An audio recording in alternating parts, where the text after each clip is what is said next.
Diabetes की कई सारी कॉम्प्लिकेशंस होती हैं एंड सारी कॉम्प्लिकेशंस ही मेजरली कोलेस्ट्रॉल के जमा होने की वजह से होती हैं आर्टरीज में। एंड इनको हम माइक्रो एंड मैक्रोवास्कुलर कॉम्प्लिकेशंस बोलते हैं। अब आमतौर पे अगर बात करें तो डे टू डे प्रैक्टिस में डायबिटीज़ से डायबिटीज़ रेटाइनोपैथी यानी कि आंखों की प्रॉब्लम्स, किडनी प्रॉब्लम्स, ये ज़्यादातर हमें देखने मिलती हैं। डायबिटीज़ फुट, जिसमें डायबिटीज़ शुगर हाई होने की वजह से फुट इन्फेक्शन ज़्यादा होना, या फिर कई बार सेंसेशन लॉस होना जिसको डायबिटिक न्यूरोपैथी बोलते हैं, टिंगलिंग सेंसेशन होना यानी कि जलन होना, सेंसेशंस रिड्यूस हो जाना हाथ पैरों में। इस तरीके की कॉम्प्लिकेशंस हमें काफ़ी कॉमनली प्रैक्टिस में मिलती हैं। मेजरली आंखों में डायबिटीज रेटाइनोपैथी हो सकती है शुगर हाई होने की वजह से। एंड इनफैक्ट रेटाइनोपैथी डायबिटीज की one of the first complications होती हैं। अब कैसे समझ में आएगा कि तकलीफ हो रही है? आंखों के सामने धब्बे आना या डार्क स्पॉट्स दिखना, धीरे धीरे नज़र कमज़ोर हो जाना, या फिर बिल्कुल ही ब्लाइंडनेस जैसा होना, या आंखों में दर्द होना जिसको हम ग्लोकोमा के कुछ फर्स्ट साइंस हो सकते हैं, कांस्टेंट हेडेक रहना, ये सारे कुछ अर्ली साइंस हैं जो कि डायबिटीज़ रेटाइनोपैथी या डायबिटीज़ रिलेटेड आई प्रॉब्लम्स को पॉइंट आउट करते हैं। एंड ऐसा कुछ भी अगर कोई पेशेंट महसूस करता है तो उन्हें तुरंत अपने डॉक्टर को बताना चाहिए। डायबिटिक न्यूरोपैथी यानी कि नर्व रिलेटेड प्रॉब्लम्स जो कि ब्लड शुगर हाई होने की वजह से होती हैं। अब ये हमें समझना होगा कि नर्व्स मेजरली तीन तरीके की होती हैं: मोटर नर्व्स, सेंसरी नर्व्स और autonomic nerves.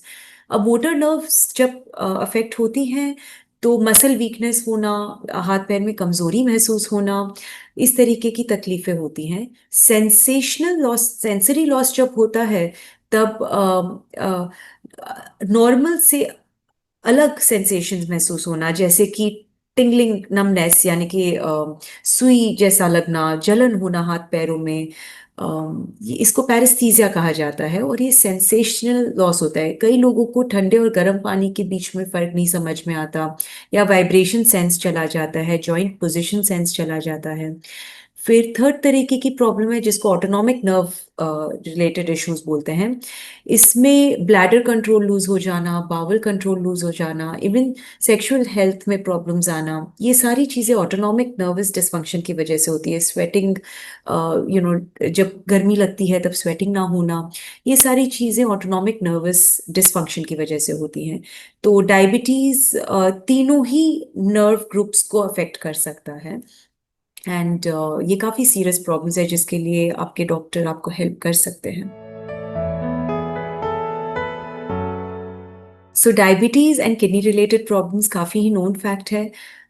Long standing diabetes अधिकतर लोगों को किडनी प्रॉब्लम्स कॉज करता है। एंड कई लेवल्स पे शुगर किडनी लेवल, किडनी को प्रॉब्लम्स पहुंचा सकता है। बट सबसे अर्लीस्ट साइन इसका होता है कि यूरिन में प्रोटीन लीक होना।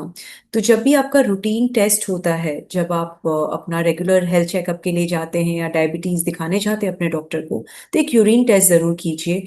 एंड उसमें अगर आपको ट्रेस एल्ब्यूमिन या ट्रेस प्रोटीन्स दिखते हैं, यानी कि प्रोटीन लीक हो रहा है आपके यूरिन में, जो कि किडनी के प्रॉब्लम को पॉइंट आउट करता है। अब ये क्या होता है, दिस ये अर्ली साइन होती है। किडनी एक फिल्टर की तरह होता है जिसमें, जिसका समझो मेम्ब्रेन अगर लीकी हो जाए तो ये प्रोटीन लीक होने लगता है। धीरे धीरे करके ये किडनी प्रॉब्लम और बढ़ती है।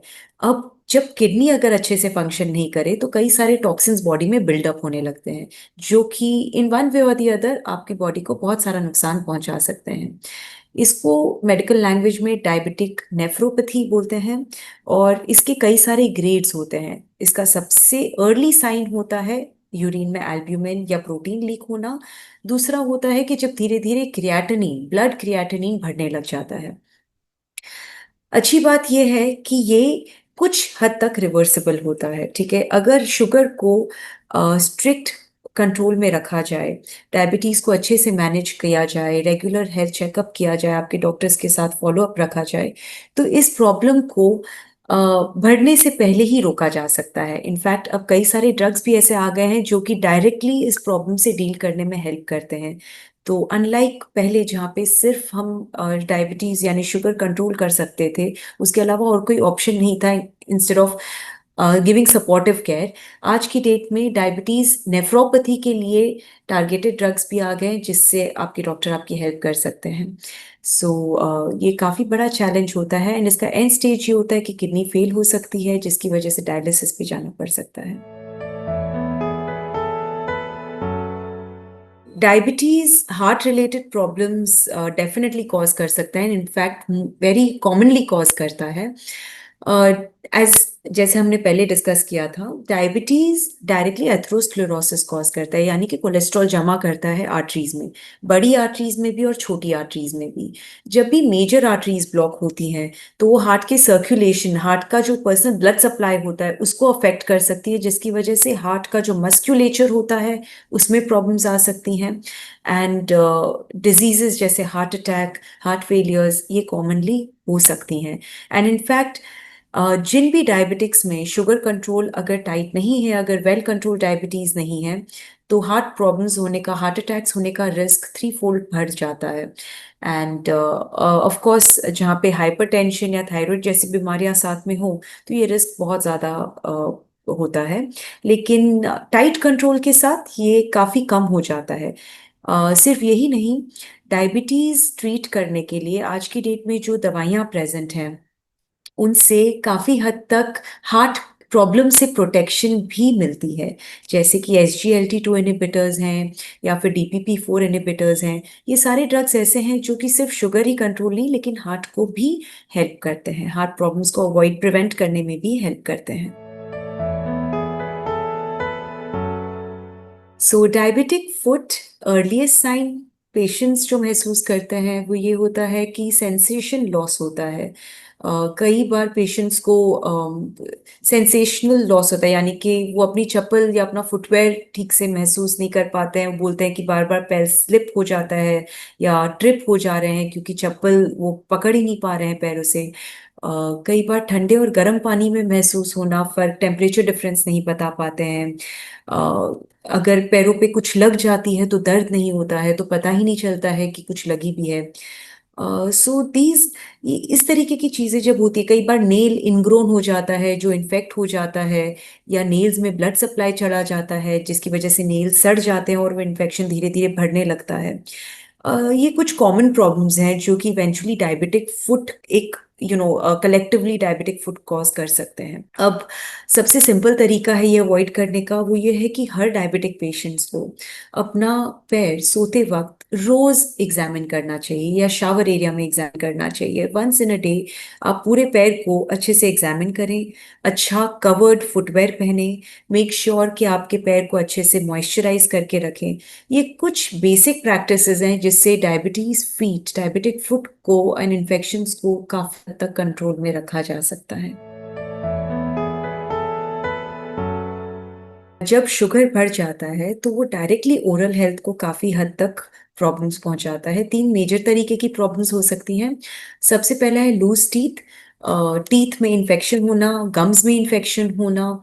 ये सारी कुछ बेसिक प्रॉब्लम्स हैं एंड इनफैक्ट बहुत कॉमन भी होती हैं, specially in the elderly age group. तो इट इज़ वेरी इंपॉर्टेंट कि diabetic patients at least every 6 months अपना रूटीन डेंटल हेल्थ चेकअप करें। कोई भी लूज टीथ हो या फाउल स्मेल हो या फिर पस कहीं से निकलता हो तो वो तुरंत अपने डेंटिस्ट से चेक कराएं, प्लस अपना शुगर टाइट कंट्रोल में रखें। So diabetes and oral health problems बहुत ही कॉमन होती हैं and most of the patients में पाई जाती हैं। डायबिटीज एंड हार्मोनल इम्बैलेंस काफी कॉमन होता है, स्पेशली विद थायराइड अगर हम बात करें तो। Now to understand, most patients specially women जिनको PCOD होता है, पॉलीसिस्टिक ओवेरियन डिजीज होता है, they are at a very big high risk for developing diabetes. उनको इंसुलिन रेजिस्टेंस होता है जिसकी वजह से डायबिटीज हो सकता है। तो यानी कि जब भी कोई भी PCOD या PCOS का पेशेंट हो उसको हमेशा एवरी ईयर अपना डायबिटीज का चेक जरूर करना चाहिए। प्लस अदर देन दैट जो डायबिटिक पेशेंट्स होते हैं उनको थायराइड इश्यूज होने के काफी चांसेस होते हैं, पर्टिकुलरली हाइपोथायराइडिज्म। इसका लिंक काफी हद तक पाया गया है। Other than that hormonal imbalance कई तरीके के हो सकते हैं, बट ये दोनों मेजर होते हैं जिसमें पीसीओडी डायबिटीज रिस्क पे रखता है, एंड थायराइड पेशेंट्स, जो भी डायबिटिक पेशेंट्स हैं उनको हाइपोथायराइडिज्म होने का भी रिस्क काफी हद तक होता है। तो टीएसएच को चेक करते रहना चाहिए। हाइपोथायराइडिज्म की साइंस हैं कि वेट गेन होना, डिप्रेशन होना, यू नो स्लीपीनेस होना, हीट इंटॉलरेंस यानी कि गर्मी बर्दाश्त ना होना, ये कुछ फटीग होना, डिप्रेशन, मूड डिप्रेस्ड रहना, हेयर लॉस होना, और पीसीओडी की साइंस भी वेट गेन होता है, प्लस पीरियड के टाइम बहुत ज़्यादा दर्द होना, या फिर इरेगुलर पीरियड्स होना, फेशियल हेयर आना, इस तरीके की स्किन डार्कनिंग होना, ये कुछ चीज़ें हैं जो कि पीसीओडी की तरफ पॉइंट आउट करती हैं। More often than not PCOD के पेशेंट्स को बाद में डायबिटीज़ डेवलप होता है, एंड डायबिटीज़ पेशेंट्स को, लॉन्ग स्टैंडिंग डायबिटीज़ पेशेंट्स को इवेंचुअली थायराइड डिस्फंक्शन हो सकता है। सो डायबिटीज पेशेंट्स जब भी अपने डॉक्टर के पास मिलने जाओ, तो कुछ चीज़ें हैं जो आपको अपने ब्लड टेस्ट के अलावा भी शेयर करना चाहिए, जैसे कि अगर आपको बार बार यूरिन इन्फेक्शन हो रहा हो, या फिर ऐसा कोई कट या वुंड हो जो कि लंबे टाइम से हील नहीं कर रहा हो, दांतों में दर्द अगर हो रहा हो, विजन में कोई दिक्कत आ रही हो, बैलेंस में कोई दिक्कत आ रही हो, हाथ पैरों में झुंझुनाहट होना, या फिर सेंसरी लॉस होना इस तरीके के, या हाथ पैरों में दर्द ज़्यादा होना, मसल वीकनेस होना, जैसे कि हम बाल बनाते हैं, बाल बनाते बनाते हाथ थक जाना, या कोई भी चीज़ ज़्यादा देर तक पकड़ नहीं पाना, ये कुछ साइंस हैं जो मसल वीकनेस को पॉइंट आउट करती हैं। तो इस तरीके की कोई भी चीज़ जो आउट ऑफ ऑर्डिनरी हो रही है वो अपने डॉक्टर के साथ ज़रूर शेयर करें, बिकॉज जैसे हमने पहले बात की, डायबिटीज़ कई सारी चीज़ें, प्रॉब्लम्स कॉज कर सकता है। प्लस ऑल्सो सेक्सुअल हेल्थ के बारे में अधिकतर पेशेंट्स अपने डॉक्टर से फ्रीली बात नहीं कर पाते हैं। तो प्लीज़ सेक्सुअल हेल्थ में अगर आप लोग को कोई भी प्रॉब्लम होती है, वो भी अपने डॉक्टर के साथ शेयर करनी चाहिए। इसके अलावा मूड डिसऑर्डर्स, डायबिटीज़ और मेंटल हेल्थ काफ़ी हद तक, most diabetic patients have certain amount of mental health problems, जैसे कि डिप्रेशन होना या एंजाइटी होना। ये सारी चीज़ें आपके फिजिशियन या आपके डॉक्टर आपकी हेल्प कर सकते हैं डील करने के लिए।